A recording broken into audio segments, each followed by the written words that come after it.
로마서 7장입니다. 굉장히 로마서 해석에 있어서 굉장히 좀 어려운 섹션이라고 볼 수 있겠죠.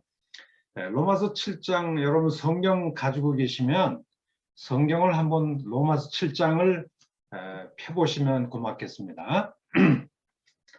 자, 이 로마서 7장은 세 부분으로 되어 있는데요. 7장 1절부터 7절까지가 일종의 인트로덕션, 서론에 해당되고요. 그 다음에 이제 8절, 6절까지가 그렇고 7절부터 마지막 절까지가 이제 한 긴 섹션인데 이 부분도 두 부분으로 또 나누어질 수가 있어요. 이 7절부터 마지막 25절까지의 주된 주제는 소위 율법, 죄, 사망, 이 삼각관계 속에 갇혀있는 나라는 존재입니다. 이 나라는 존재가 율법이 들어오면서 죄는 더 심화되고, 그리고 나는 계속 죄를 짓다 보니까 결국 하나님 앞에 이제 죽은 존재, 사망에 처해지는 존재가 되거든요. 이런 운명 속에 있는 나가 뭐 학자들 사이에 이건 중생한 크리스찬을 얘기한다 이렇게 보는 학자들도 있고, 또 아니야 뭐 독일 계통의 뭐 대륙 계통에 있는 많은 학자들은 예수님 바깥에 있는 불신 세상 사람들, 불신 아담적 인류의 운명을 얘기한 것이다 이렇게 얘기를 합니다. 우리 전통적으로 뭐 어거스틴이라든가 뭐 칼빈도 그렇고 상당히 많은 개혁교단에 있는 분들은 로마서 이 7장 율법과 죄와 사망의 이 어떻게 보면 마의 트라이앵글 속에 갇혀있는 이 나라는 존재는 이 정상적인 중생한 그리스도인의 삶을 얘기하는 것이다. 우리 서울의 그 사랑의 교회를 담임하셨지만 이제 작고하신 그 고 옥하는 목사님이 로마서 강의를 사랑의 교회에서 이렇게 쭉 하셨는데, 로마서 7장을 강의할 때 제가 한번 참석을 했어요. 근데 그분도 이 전통적인 입장에 따라서 중생한 크리스찬의 삶을 얘기한다 이렇게 강의를 하시더라고요. 근데 제가 이제 영국에 가서 이제 공부를 하면서 보니까 소위 영미계통에 있는 사람들, 뭐 제임스 던 크랜필드라든가 뭐 미국에 있는 존 머리라든가 상당히 영미계통에 있는 소위 잉글리시 스피킹 그 스칼러십에서는 중생한 크리스찬을 얘기한다 이렇게 얘기를 하고, 독일의 뭐 G.W. 퀸멜이라든가 케이제만이라든가 뭐 그다음에 그 유명한 학자들이 독일에 많잖아요. 오토 베츠라든지 상당히 많은 이 독일의 학자들은 전통적으로 이 퀸멜의 입장을 받아들여서 그리스도 바깥에 있는 한마디로 이제 불신 아담적 인류의 상황을 드라마틱하게 나라는 수사적인 장치를 통해서 쓴 것이다 이렇게 논쟁을 벌이고 있어요. 지금 상당히 아주 첨예한 논쟁인데, 뭐 다행히도 제가 이 부분을 가지고 박사학위 논문을 영국에서 썼습니다. 그래서 제가 공부하는 과정 속에서 제가 내린 결론, 물론 제 입장을 뭐 반대할 사람들도 없잖아 있겠지만, 그러나 제가 보기에 7장 7절부터 25절 속에 있는 이 나라는 존재는 정상적인 그리스도인일 수가 없다라고 생각을 하게 되어집니다. 그 이유를 몇 가지 좀 설명을 좀 하고 싶은데요.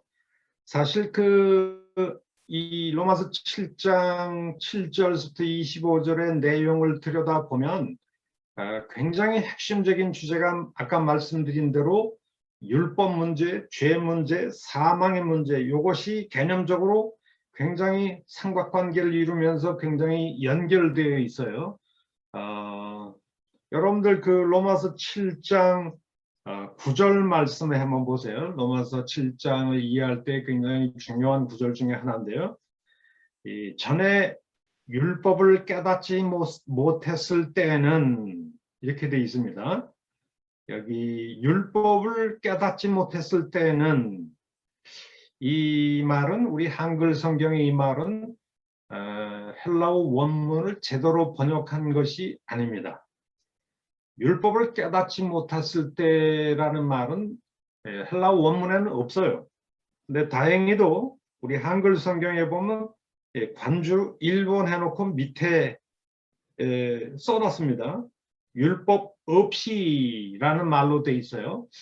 원래 헬라어로는 코리스 노무라는 말인데, without the law, 전에 율법이 없었을 때는, 뭐 직역을 하면 오히려 그것이 정확한 표현이라고 말할 수 있겠죠.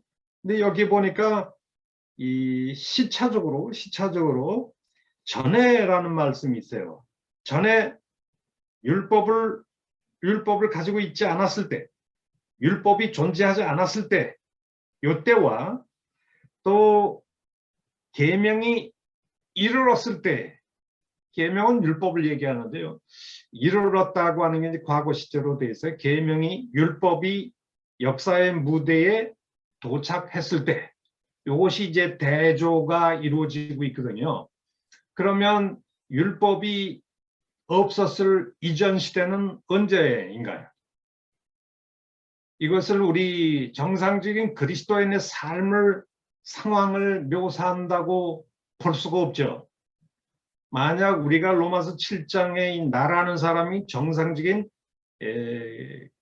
그리스도인의 삶을 묘사한다고 한다면, 그리스도인의 삶 속에서 전에 율법이 없었을 때는 언제고, 율법이 나의 그리스도인의 삶에 도착했을 때는 언젠가요? 설명하기가 쉽지 않죠. 오히려 이것은 개인의 삶에 대한 묘사라기보다는 구원사적인 묘사라고 말할 수밖에 없어요.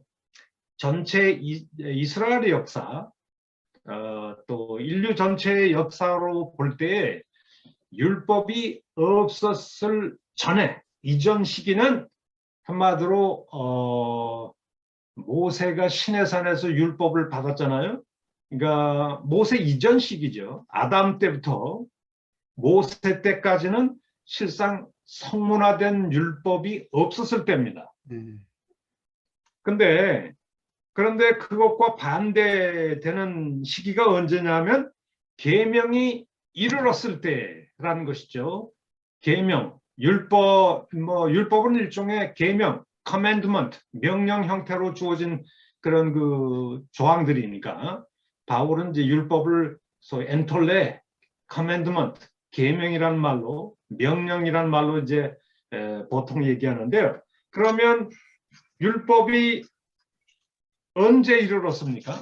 역사의 무대에, 내가 그리스도인의 삶 속에서 설명할 수 있는 상황이 아니고, 율법이 역사의 무대에 짜자잔 하고 등장했을 때, 그때가 언젠가요?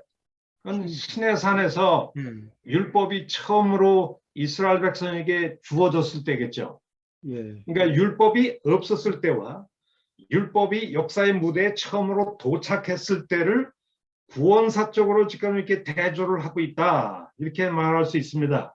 그런데 율법이 없었을 때는 이제 아담 때부터 모세 이전, 시내산 이전 시기였는데, 그 시기에는 율법이 없다 보니까 죄가 존재하지 않지는 않았지만 죄에 대한 어떤 의식화된 개념이 없었어요. 죄에 대한 인식이 사람들이 없었다, 이렇게 말할 수 있겠죠. 죄라고 하는 것이 원래 하나님의 계명을 어긴, transgression, 그런 violation, 뭐 이런 것이 죄라고 일차적인 의미가 그렇거든요. 그러니까 율법이라고 하는 명문화된 규정이 없다 보니까 무엇이 죄인지 아담 때부터 시내산 그 기간 동안에는 죄에 대한 개념이 별로 없었어요. 그렇지만 죄의 실체는 있었죠. 인식을 못할 뿐이지. 그러다 보니까 사람들이 죄 가운데서 이렇게 뭐 종노릇하고 하면서 그 아담 때부터 시내산 이전 시기에 그 한마디로 이제 인류가 되겠죠. 그 인류가 결국은 사망이 그들 위에 왕노릇했다는 거예요. 그러니까 그런 상황이 이제 그 율법이 없었을 시내산 이전, 율법이 오기 이전의 상황을 얘기하는 건데, 문제는 이제 로마서 7장의 중심을 이루는 것이 계명이 이르렀은 그 시내산 이후의 상황이죠. 율법이 이제 역사의 무대에 명령의 형태로 짜자잔 하고 이제 들어오게 되잖아요. 어떤 현상이 벌어졌나요? 구절을 가만히 들여다보세요. 계명이 이르렀을 때에 뭐는 살아나고? 죄는 살아나고. 죄는 살아나고 이렇게 되어 있습니다. 왜? 죄는 이전에도 있었어요. 근데 명문화된 율법 규정이 없다 보니까 저게 죄인지 아닌지 그게 사람들이 인식을 못했을 뿐이지 죄는 있었거든요. 죄가 있다 보니까 사람들도 사망에 처해 있었던 그런 상황에 있었는데, 문제는 계명이 이르른 뒤에 죄는 살아나고, 이 죄가 살아났다는 것은 뭐냐면 이제 율법이 이제 생기다 보니까, 율법이 들어오다 보니까 남의 거 도둑질하고 시기하고 탐내고 뭐 간음하고 이런 것들이, 죄라고 하는 것들이 이제 팍 하면서 이제 인식되어지고, 또 죄가 굉장히 액티브하게 활동하기 시작을 했다라고 하는 것이죠. 율법이 들어오면서 죄는 굉장히 액티브해졌다라고 하는 그런 뜻이 되겠습니다. 그리고 그 율법 아래 살았던 나는 뭐라고 돼 있어요? 9절에 나는 해야 되고 죽었다라고 얘기를 하고 있잖아요. 여기 보니까 율법이 들어오면서 죄는 살아나고 그 밑에 살았던 나는 죽었다. 이런 얘기인데요. 여기도 보니까 율법, 죄, 사망, 요 삼각구도 속에 나라는 존재가 여기에 들어 있습니다. 이 존재를 우리가 정상적인 그리스도인이라고 말할 수 있을까요?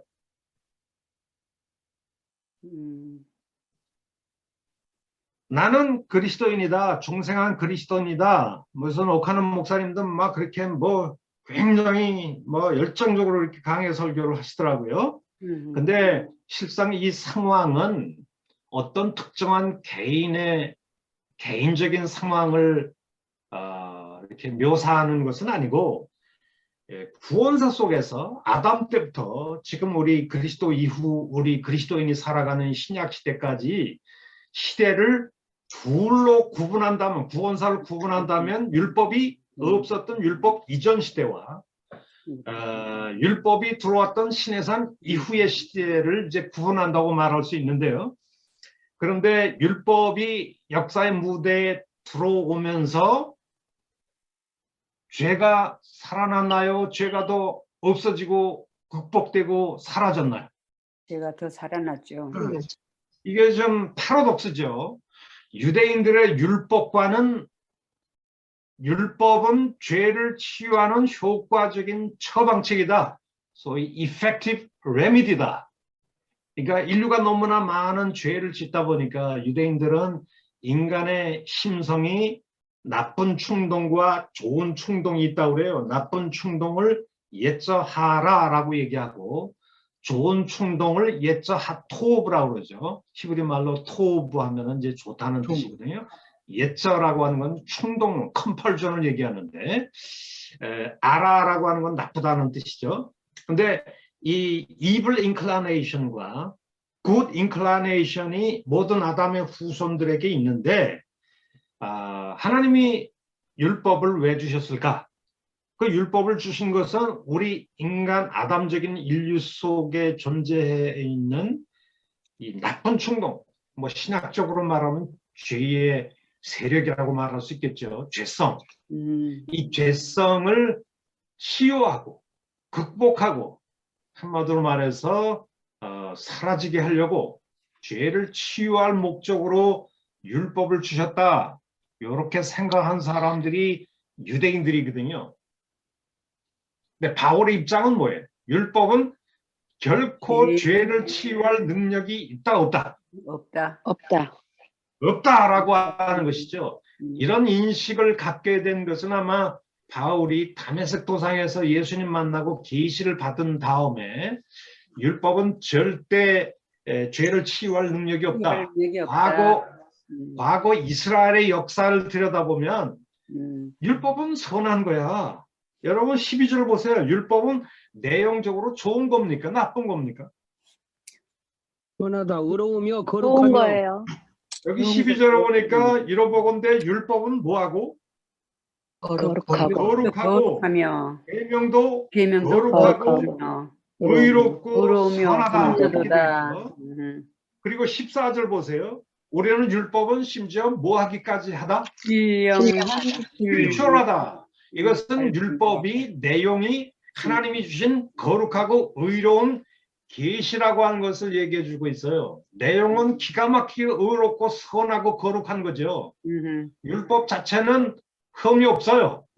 그런데 희한하게도 율법이 역사의 무대에 들어오면서 죄가 사라지고 극복됐습니까? 더 왕성하게 활동하기 시작합니까? 더 많아졌죠. 더 많아졌다는 거예요. 예, 죄가 더 살아났다는 거예요. 그렇죠. 죄가 더 more active, 좀 더 아주 활동하기 시작을 한다는 것이죠. 이 패러독스를 지금 바울이 로마서 7장에서 설명을 하고 있는 것이죠. 그러니까 인류의 역사가 율법이 들어오면서 인류에게 축복이 되지 않고 오히려 그 율법이 들어오면서 인류의 역사 속에는 죄가 왕성하게 활동을 하면서 그리고 모든 인류는 오히려 그 죄의 권세 아래 종로로 타는 상황이 생기게 됐다라고 하는 것입니다. 예, 그리고 죄를 종로로 타면서 죄를 범하는 이 그 인류에게 율법은 생명이 되거나 살리는 역할을 하지 못하고 율법은 죄를 짓는 그 인류를 쫓아오면서 계속 뭐를 선고한 거예요? 사형 선고. 사형 선고. 넌 죽어야 돼. 그러면서 정죄하고 사망을 선고했다는 거예요. Sentence to death. 사망을 선고했다는 거예요. 이것이 율법이 가지고 있는 한마디로 드라마틱한 패러독스죠. 패러독스. 바울이 로마서 7장에서 지금 불신 유대인들이든지 예수를 믿더라도 아직도 율법의 효용성에 대해서 자꾸 우기고 떠드는 사람들에게 죄 문제를 해결하는 일에 있어서 율법은 절대 대안이 될 수 있다 없다? 없다. 없다. 대안이 될 수 없어. 너희들이 자꾸 율법을 붙들고 살아가는 한 너희는 죄를 결코 극복할 수 없어. 오히려 율법 아래 살고자 하면 오히려 죄가 더 왕성하게 활동하고 죄가 나를 더 왕노릇하면서 지배하게 되고 결국 그 율법 아래 살아가는 나는 율법 때문에 결국 사만 선고를 받아서 영원한 죽음에 처해질 수밖에 없는 거야. 바울이 로마서 7장에서 바로 이 이야기를 하고 있다. 그런데 많은 목사님들이 로마서 7장은 크리스찬의 삶을 얘기한다. 자꾸 얘기하는데요. 크리스찬의 삶을 묘사한다고 보기에는 여러 가지 문제점들이 많아요. 자, 몇 가지 제가 크리스찬의 삶을 얘기한다고 주장하는 뭐 오카는 목사님도 그렇고 상당히 우리 교단에 있는 여러 목사님들이 로마서 7장은 그리스도인의 삶을 묘사한다라고 생각하는 그들의 몇 가지 이론적인 근거가 있어요. 그 근거를 제가 좀 말씀을 좀 드리고 싶은데요. 첫 번째는 여러분들 그 22절을 보세요. 내 속사람으로는 하나님의 율법을 뭐 한다고요? 즐거워하되. 즐거워한다라고 돼 있잖아요. 예. 자, 이 율법을 이 나라는 이 존재는 하나님의 율법을 기뻐한대요. 네, 즐거워한대요. 사람으로는. 그리고 이 22절에 나라는 사람은 내 속사람으로는, 속사람이라는 말을 쓰고 있어요. 바울도 내 속사람은, 내 겉사람은 후패하나 속사람 날마다 새로워진다. 고린도후서에서 그런 얘기를 한 적이 있기 때문에 이 속사람이라고 불리는 이 나라는 존재, 하나님의 율법을 굉장히 즐거워하는 사람이죠. 그 다음에 율법을 통해서 무엇이 선이고 무엇이 악인지를 안답니다. 여기 그 18절 말씀을 보세요. 내 속에 곧 내 육신에 선한 것이 거하지 아니하는 줄 아노니. 19절이네요. 내가 원하는 바 뭐는 행하지 않고 선은 행하지 않고. 그러니까 이 나라는 존재가 진지하게 원하는 거는 악쪽이에요, 선쪽이에요. 악쪽이나 악쪽. 내가 진지하게 원하는 것은 악이에요, 선. 선이에요. 선. 선쪽이죠. 네, 선. 마음으로는 굉장히 네. 선을 행하기를 원하는 사람이 이 사람이. 음. 그러나 원치 않냐는 저건 악이니까 난 싫어해. 그런데 늘 며칠 가보면은 늘 악밖에 행하는 게 없단 말이에요, 이 사람이. 그러니까 이 원하는 바 선을 행하지 않냐고 원치 않는 악을 행하는 이 사람. 굉장히 좀 딜레마에 빠져 있는 그런 사람인데요. 문제는 무엇이 선이고 무엇이 악인지를 알려주는 게 뭡니까? 율법. 율법이죠. 그러니까 율법을 통해서 선하게 된 인식을 가지고 있어요. 그리고 12절에 보니까 이 사람은 율법이 거룩하고 의롭고 선하다, 신령하다 이것도 알고 있어요. 그리고 율법을 통해서 저건 악이야, 저거 행하면 안 돼 하는 것도 알고 있어요. 그리고 22절에 보니까 속사람으로 율법을 굉장히 즐거워하는 사람이에요. 이런 사람은 크리스찬일 수밖에 없다. 이런 생각을 가지고 있는 사람들이 있어요. 크리스찬이 율법을 좋아하지. 불신자들이 뭐 율법을 뭘 좋아해? 뭐 이렇게 생각하는 것이죠. 이 지적이 맞나요, 틀리나요? 일리가 있습니다. 일리가 있어 보이죠? 예. 근데 이 학설의 문제가 뭐예요?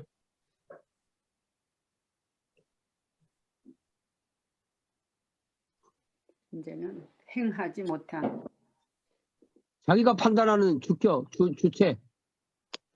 네, 그거보다도 지금 이 나라는 존재가 크리스찬일 수밖에 없다. 크리스찬이야말로 율법을 통해서 선악을 구별하고 또 율법을 행하기를 즐거워하고 이게 중생한 그리스도인의 율법을 즐거워하지 않겠냐 이렇게 생각을 하는데 문제는 로마서 2장으로 한번 가볼까요? 로마서 2장에 행하지를 못해서 로마서 2장 17절에 불신 유대인들에 대해서 얘기하는 부분이 나와요.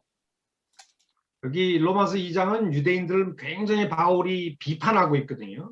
예수는 믿지 않고 율법만 붙들고 뭐 율법만 자랑하는 불신 유대인들에 대해서 바울이 무슨 얘기를 하냐면 유대인이라 불리는 내가 뭘 의지하고? 율법을 의지하며 율법을 의지하고 그 다음에 율법의 가르침을 받아 율법의 교훈을 받는다는 건 율법의 가르침을 받아 뭘 안다고 자부하는 사람이에요. 하나님의 하나님의 뜻을 알고 지극히 선한 것을 뭐하며? 분간하며 라고 되어 있는데요. 이 분간한다라고 하는 이 도케마제인 동사가 분별하다라는 뜻도 있지만은 즐거워하다는 뜻도 있어요. 좋아하다. 그러니까 이 불신 유대인들이 율법의 가르침을 받아 이것이 하나님의 뜻이냐 아니냐 하는 것을 유대인들은 안다고 자부하는 거죠. 이거는 선이야 악이야 하는 것을 알고 있는 사람들이 뿐만 아니라 율법을 통해서 그 율법 속에 담겨져 있는 지극히 선한 계시의 말씀을 분간하며 또는 즐거워하며 라고 얘기를 하는 사람들이에요. 그리고 율법에 있는 20절에 보면 지식과 진리의 모본을 가진 자로서 율법을 가지고 있지 않은 그 이방인들을 어리석은 놈들이야. 어린아이의 선생이라고 스스로 믿으니 스스로 뻑인다는 얘기죠. 율법을 엄청나게 자랑해요. 근데 21절에 보니까 율법을 이렇게 자랑하는데 23절에 보세요. 율법을 뭐하는 내가? 사랑하는 자랑하는 자랑한다고 돼 있잖아요. 그러니까 자랑하는 율법을 굉장히 자랑하고 이 유대인들이 율법을 자랑하는 이유가 뭐죠? 율법으로 하나님의 구원받은- 거룩한 계시의 뜻을 담고 있는 계시의 책이잖아요. 근데 네. 이 계시의 책을 오직 누구만이 가지고 있어요? 이스라엘 자 유대인들, 하나님 네. 백성들만 하나님 가지고 있잖아요. 백성들만 그러니까 있다고 하나님의 거룩한 뜻을 아는 유일한 백성은 유대인이다. 누구뿐이다? 유대인 우리 유대인, 우리뿐이야. 유대인이다.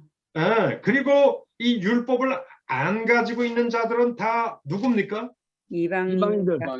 아, 이방인들인데 이 사람들을 지금 뭐라고 얘기를 하냐 하면요. 여기 19절 말씀해 보세요. 율법을 안 가지고 있는 사람들은 뭐라고 지금 아주 그 우월의식을 가지고 뻐기고 있어요? 소경 맹인의 길을 맹인, 인도하는 맹인. 자요. 어둠의 맹인. 인도하는 자요. 맹인이 누굽니까? 있지요. 아, 눈먼 사람들이 누구예요? 율법을 모르는 사람 율법을 가지고 있지 않은 이방인들 이방인들을 얘기하는 거예요. 그리고 어둠에 있는 자의 빛이요. 이 어둠에 있는 자식들이 누구예요, 그러면? 어둠에 있는 자들이 이 율법을 안 가지고 있는 사람. 아니, 어둠에 있는 자식들이 누구냐고요? 율법을 모르는 자들 율법은 이방인들. 모르는 자들. 율법은 계시의 빛을 담고 있는 책인데 음, 오직 빛 가운데 있는 유일한 백성은 오직 유대인뿐이요. 이렇게 하면서 지금 자랑하고 있잖아요. 근데 2장을 보면 이 유대인들, 불신 유대인들의 가장 큰 문제가 뭐예요? 율법을 의지하고 율법을 자랑하고 율법을 통해서 하나님의 뜻이 무엇인지를 안다고 떠들고 앉아있고, 그리고 율법을 안 가지고 있는 이방인들은 소경들이야, 어둠에 있는 자식들이야, 어린 아새끼들이야 그러면서 깔보고, 그리고 하나님의 율법을 굉장히 즐거워하는 사람들이 분별하고, 근데 문제는 가늠하지 말라 그러면서 가늠하고 우상 섬기지 말라 그러면서 신종 물건 하고 율법을 자랑한다 그러면서 율법을 범하고 도둑질하지 말라 그러면서 도둑질하고 결국 뭐 했다는 거예요?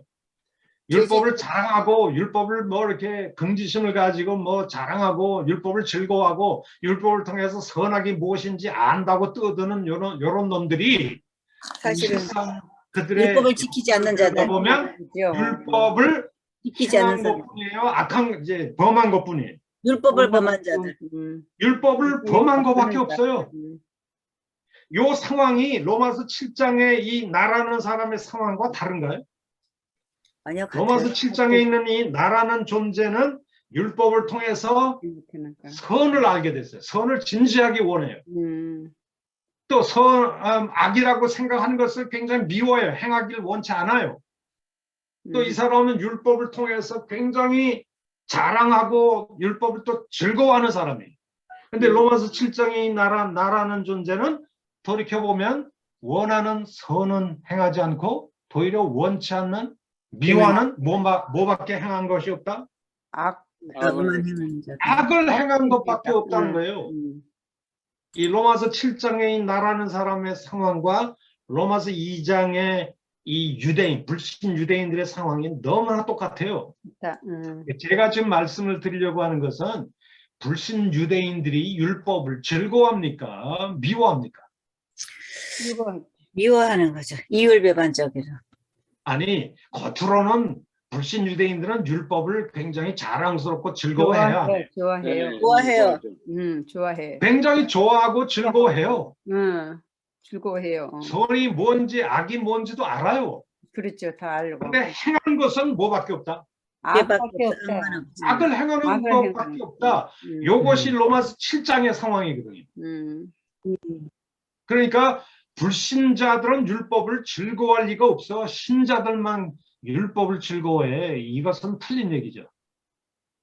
왜냐하면 불신 유대인들도 율법을 겉으로는 굉장히 즐거워하고 좋아해요. 선이 뭔지를 알고 선을 어. 진지하게 원하기도 합니다. 그런데 행하는 것은 악밖에 없다라고 하는 것입니다.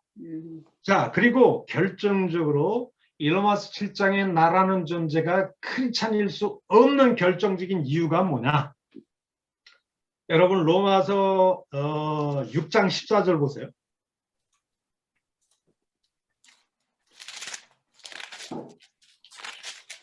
자, 이렇게 설명을 하다 보면 또 시간이 후딱 지나가겠네요. 어쨌든 제가 가는 데까지 주관치 잘 못하고 갑시다. 6장 14절 한번 가봅시다. 죄가 너희를 주장하지 못하리니 이는 너희가 율법 아래 있지 않냐고 뭐 아래 있다? 은혜 아래 은혜에 있으라. 있다. 예.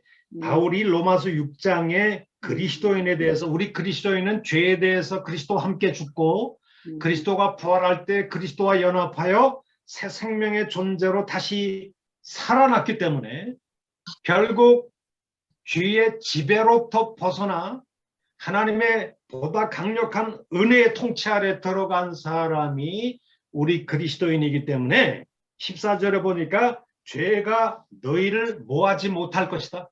주장하지 주관치 못할 것이다. 못하리니. 주장하지 못한다는 것은 주인 행세를 못한다는 거죠. 주관치 못한다. 왜? 은혜 아래 있기 은혜 때문에. 아래 있기 때문에. 이 은혜 아래 under the grace라는 말인데요. under라고 하는 건 은혜 아래라고 하는 것을 좀 더 쉽게 설명하면 은혜의 보다 강력한 통치 아래 있다 이런 뜻이죠. 그러니까 은혜의 통치 아래 있다고 하는 것은 성령의 통치 아래 있다는 거예요. 죄가 강해요? 성령의 통치가 강해요? 성령의 통치. 성령의 통치가 그러니까 우리는 성령의 은혜에 보다 강력한 통치 아래 있고 죄의 지배로부터 이미 벗어나서 은혜의 통치 아래 들어온 자이기 때문에 죄가 우리 그리스도인을 더 이상 주인 행세할 수 있다 없다? 없다. 아, 없다. 없다. 이게 바울의 얘기예요. 바울의 얘기. 음. 뿐만 아니라 로마서 7장 6절 말씀을 보세요. 로마서 7장 6절을 보니까 얽매였던 것에 대하여 이제는 우리가 얽매였던 것에 죽었으므로 뭐에서 벗어났다? 율법에서 벗어났으나 우리 그리스도인은 율법에서 벗어났다. 벗어났으니 이러므로 우리는 성령의 새로운 것으로 것으로 섬길 것이요. 요. 율법 조문에 묵은 것으로 섬기지 말아야 된다 이 얘기를 하고 있잖아요. 그러니까 이 말씀의 핵심은 뭐예요? 이제는 언제를 얘기하는 거죠? 율법에서 벗어났을 때. 그것이 5절의 어느 부사절과 대칭을 이루고 있어요. 우리가 뭐에 있었을 때? 육신에 있을 때. 육신에 있었을 때가 네. 크리스찬의 삶을 얘기하는 거예요. 예수 믿지 않은 불신자의 상황을 얘기하고 있는 거예요. 불신자의 삶. 예, 여기서 네. 육신에 있을 때라고 하는 것은 불신자의 삶의 상황을 얘기하고 있어요. 근데 불신자의 삶의 상황은 5절에 어떤 상황이었습니까? 율법으로 말미암는 의 종력이 죄의 정력이 우리를 우리 지체 중에 역사하여 우리로 다 뭘 향해 열매를 맺게 만들었다. 사망의 열매를 사망을 위하여 열매를 맺게 열매를 만들었다라고 하는 것이죠. 그러니까 우리가 불신자로 있었을 바로 그때에 율법을 통해서 죄의 정력이 사라지고 극복된 게 아니고 율법을 통해서 죄의 정력이 더 왕성하게 활동을 해서 우리 모두가 뭘 향해서 열매를 맺게 만들었다? 사망을 향해서 사망을 향하여 이 열매라고 하는 것은 어떤 궁극적인 결과에 도달하게 됐다는 얘기거든요. 귀결됐다는 얘기죠. 사망의 종착역에 귀결되었다 이 얘기죠. 그러니까 요 5절 말씀에 불신자로 있었을 그 상황에는 율법을 통해서 죄의 정력이 더 활발하게 역사해서 우리 모두가 사망에 굴복하게 됐다 이 얘기 아니에요. 바로 이 5절의 말씀을 읽을 때 이 유대인들이 좋아했을까요? 싫어했을까요? 싫어하죠. 왜 싫어합니까? 자기네들은 율법을 알고 있고 율법을 음. 지키면서 살아왔다고 생각했는데 그 결과가 사망에 이르는 결과를 열매, 낳겠다는 뭐 인정하고 그런 것도 있지만은 유대인들이 도저히 참을 수 없는 게 뭐예요? 율법이 들어오면서 뭐가 더 왕성하게 활동한다? 죄가. 악이 더 왕성하게 아기도 왕성해. 한마디로 죄의 정력은 네. 뭘 통해서 더 율법을- 기고만장하게 활동한다는 거예요. 율법을 통해서 더 통해서. 율법을 통해서 한마디로 말해서 율법은 죄를 더 많아지게 만든다는 이런 식의 사고방식이 아주 경건한 유대인들에게는 있을까요? 없을까? 있을 수가 없는 거죠. 있을 수가 없는 거예요. 이건 참담한 얘기라고 생각했을 거예요. 음. 율법을 모독한다고 생각하는 거죠. 유대인들은 율법을 얼마나 소중하게 생각하는데 한마디로 말해서 좋아하고. 율법이 속에 꿈틀거리는 죄의 정력을 치유하는 효과적인 처방책이지. 바울이 쓸데없는 뭐 율법을 가지고 있으면 죄가 더 왕성하게 더 많아진다. 죄의 정력이 더 왕성하게 활동한다. 이런 그 이단적인 얘기를 함부로 하다니 바울은 죽어야 돼. 뭐 이런 식으로 생각했을 가능성도 많죠. 엄청 크죠. 예. 한마디로 율법을 모독한다고 생각했을 가능성이 많아요. 예. 그러나 바울이 다메섹 이후에 그가 깨달은 건 뭐예요? 율법은 내용은 선하지만 그 율법은 돌판의 세계적인 외적인 문자에 불과해서 우리 속에 왕노릇하는 죄의 이 폭군적인 지배 세력을 율법이 극복하고 치유할 능력이 율법에는 있다 없다? 없다. 없다. 없다. 없다. 이 죄의 세력을 치유하고 극복하는 능력은 율법을 통해서 오는 것이 아니라 오직 네. 누구를 통해서만 온다? 은혜를 통하여. 은혜를 오직 누구를 통해서? 예수 그리스도 예수 그리스도 오직 예수 그리스도를 은혜를 통해서. 통하여. 특별히 예수 그리스도의 무슨 사건? 십자가 사건.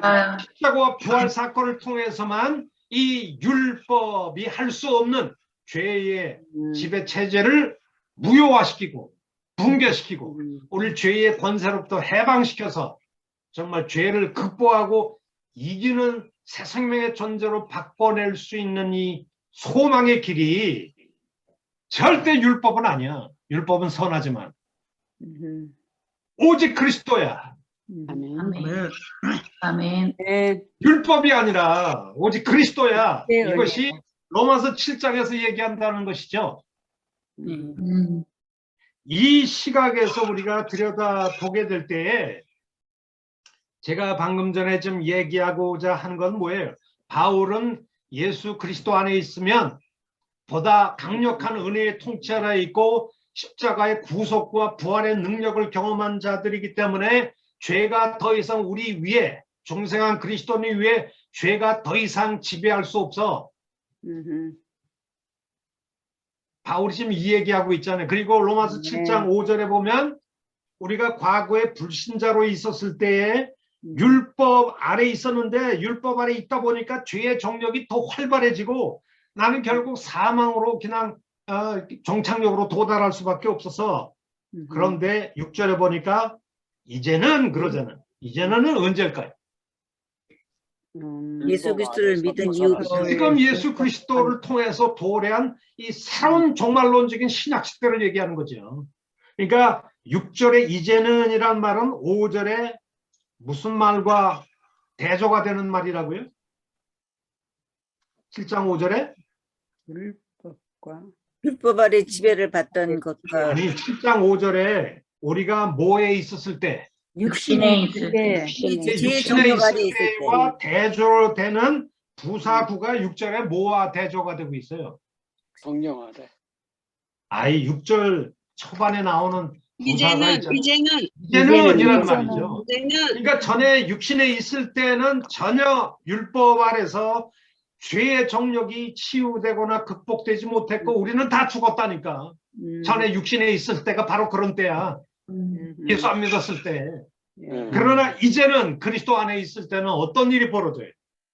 건너 6절에 보니까 율법에서 이제는 그리스도 벗어나서 안에 있을 때는 율법에서 벗어나죠. 율법에서 벗어났다는 거예요. 율법은 죄 문제를 해결할 능력이 없다니까. 우리는 예수 그리스도의 십자가 구속을 통해서 죄로부터 벗어났을 뿐만 아니라 율법의 지배로부터도 해방되었거든요. 율법에서 벗어났다는 거예요. 그러니까 어떤 일이 벌어지게 됐나요? 이제는 성령의 보다 새로운 통치 아래서 하나님을 섬기는 시대가 되었다는 거예요. 하는 것으로 아니할지니라. 그리고 8장 1절에 보세요. 8장 1절에 그러므로 이제 예수 그리스도 안에 있는 자에게는 뭐가 없다? 정죄함이 정죄함이 없다. 아니, 정죄가 없다라고 하잖아. 이 정죄에 반대되는 수로가 뭔지 아세요? 이 정죄라는 말도 법률적인 수로입니다. 이 재판정에서 어떤 사람이 You are guilty, 넌 죄 있어 라고 하면서 땅땅땅 이 정죄 판결을 내리잖아요. 너는 죄가 없어, 넌 의로운 자야, 땅땅땅 이렇게 판결하는 판결이 뭐예요? 무죄. 아, 그걸 우리 신학 용어로는 뭐라 그래요? 정죄 판결의 반대. 면제. 무죄. 무죄. 여러분들 로마서 배운 거 맞아요? 해방. 프리. 전에 제가 칭의라고 하는 얘기를 했잖아요. 아멘. 칭의가 뭐예요? 법률적으로 하나님 재판정에서 죄가 없다. 우리가 마치 죄가 없는 자처럼 너는 무죄야, 의인이야, 땅땅땅 판결하는 것을 의롭다고 판결한다는 것을 칭의라고 얘기합니다. 우리 예수 그리스도를 믿는 사람은 은혜로 값없이 우리가 의롭다 받는 존재가 됐잖아요. 그러니까 더 이상 뭐가 없어요? 무슨 판결이? 정죄가 없다. 정죄 판결이 없다는 얘기죠. 예. 그러면서 2절에 이 어떤 일이 벌어져요? 이는 예수 그리스도 안에 있는 생명의 성령의 법이 우리를 어디에서 해방했다고요? 죄와 사망에서. 죄와 사망의 법에서 너를 해방했다 이렇게 얘기하고 있잖아요. 그러니까 죄와 사망을 산출하는 율법에서 너를 해방했다. 그러니까 우리 그리스도인은 더 이상 율법 아래 있지 않다. 있지 있지 않다 이게 율법 아래 있으면 정죄 판결 아래 놓이게 돼 있어요. 자, 그런데 제가 지금 말씀드리려고 하는 핵심이 뭔지 아세요? 아까 6장 14절에 뭐라고 했어요? 우리 그리스도인은 6장 14절에 뭐라고 했어요? 죄가 너희를 죄가 너희를 더 이상 주장하지 같이 못하리니 못할 것이다. 왜? 우리는 더 이상 뭐 아래 있지 않다? 법 아래 율법 아래. 율법 아래. 율법 아래 있지 않다. 율법 아래 있지 않고 보다 강력한 은혜의 통치 아래 있다. 은혜 아래. 이게 불신자예요? 신자예요? 신자. 신자죠. 그리고 7장 5절에 무슨 얘기를 했어요? 7장 6절에 육신에 있을 때는 율법으로 말면 새로운 종말론적인 시대에는 우리는 어디에서 벗어났다고요? 율법에서 벗어났다고 하죠. 우리 저쪽 그때 먹었다. 그리고 8장 2절에는 모였을 때도 우리는 그때 어디에서 먹은 것이 해방됐다고 얘기합니까? 그리스도 죄와 예수 사망의 안에 우리 안에 있는 함이 없는데 꺼내 나오더라고요. 죄와 성령의 사망의 성령의 법이 우리를 죄와 사망의 법에서 해방했다. 해방됐다. 해방했다. 그러니까 사도 바울은 우리 그리스도인의 삶을 율법 아래 있다고 얘기합니까? 없다고 얘기합니까? 없다. 율법 아래 더 이상 우리는 율법 아래 있지 않다. 않다.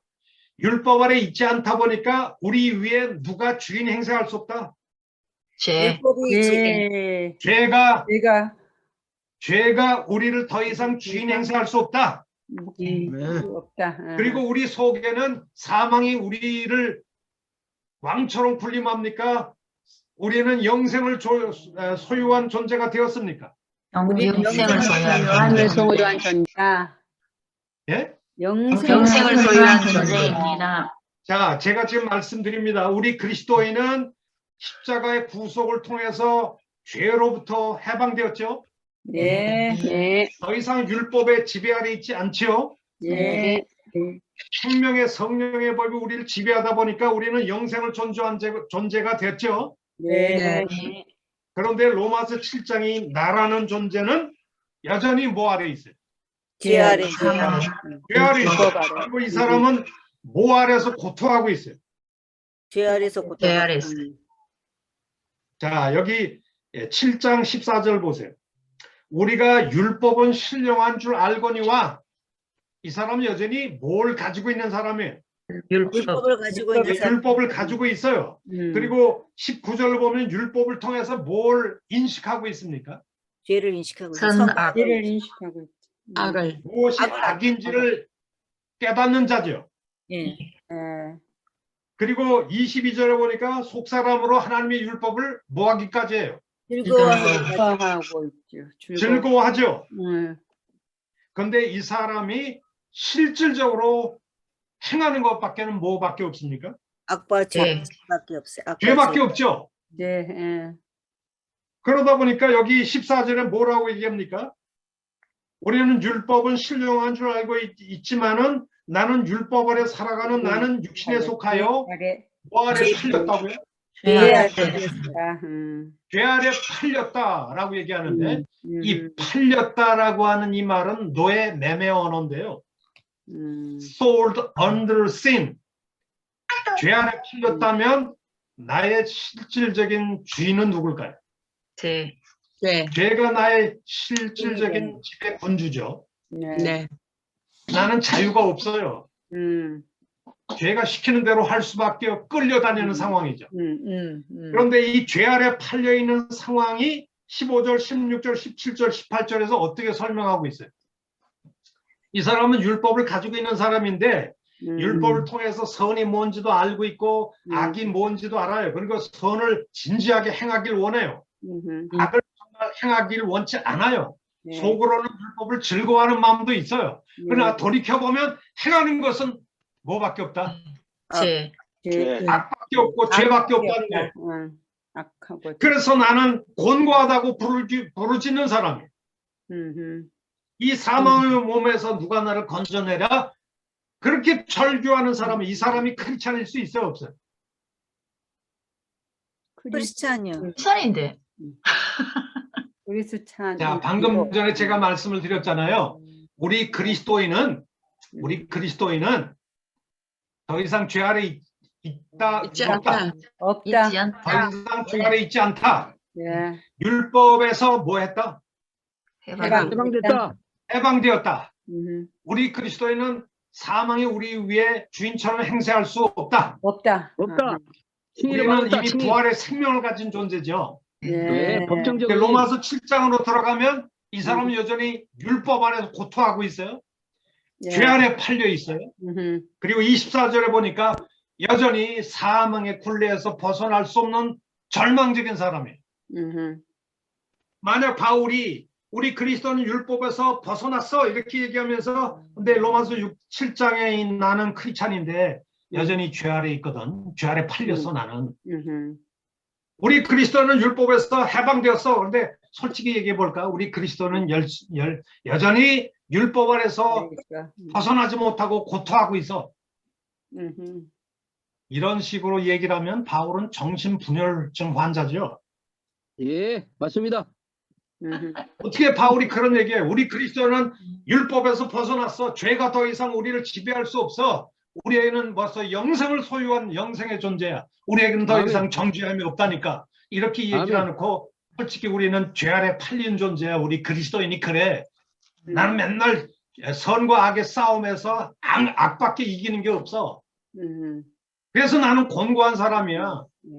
이 사망의 몸에서 절대 벗어날 수 없어서 나는 절망해하는 사람이야. 사방팔방에 다 막혀 있어.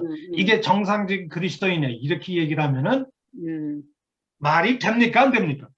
안 안 됩니다. 된다. 절대 말이 안 되죠. 예. 그래서 제가 결론을 내린다면 로마서 7장에 있는 이 나라는 존재는 예수를 믿지 않는 불신 아담적 인류의 절망적인 상황을 얘기한다. 아멘. 이 한마디로 말해서 예수를 믿지 않는 사람은 여전히 율법의 정죄 아래 있나요, 없나요? 있어요. 정결했습니다. 정죄 아래 있죠. 네. 그리고 네. 죄가 지배합니까, 안 합니까? 왕처럼. 지배하죠. 왕 지배한다. 그리고 모든 아담적 인류는 다 뭐 아래 있어요? 영원한 사망에 처해져 있는 사람들이죠. 예. 이 상황을 율법은 돌파할 능력이 있다 없다? 없다. 없다. 그러므로 없다. 8장에 오직 해답은 누구밖에 없다? 예수밖에 없다. 예수님밖에 없어. 예수님 안에 들어올 때만이 성령이 우리를 지배하고 십자가의 아멘. 구속이 역사함으로 우리를 죄의 지배로부터 율법의 억누름에서 우리를 해방하고 우리를 영생의 나라로 이끌어 갈 수 있는 유일한 길은 율법을 불신 유대인들처럼 율법을 의지할 때가 아니라 예수님 아래에 들어올 때다. 은혜 아래. 저는 로마서 7장 8장의 중심 메시지라고 생각을 합니다. 아멘. 네. 믿습니까? 네. 아멘. 네. 제 해석에 동의하지 못하면 별도로 찾아보시기 바랍니다. 동의합니다. 네. 교수님의 말씀에 동의합니다. 예. 그러면 우리 10분 정도 쉬었다가 이제 9장으로 넘어갑시다. 네.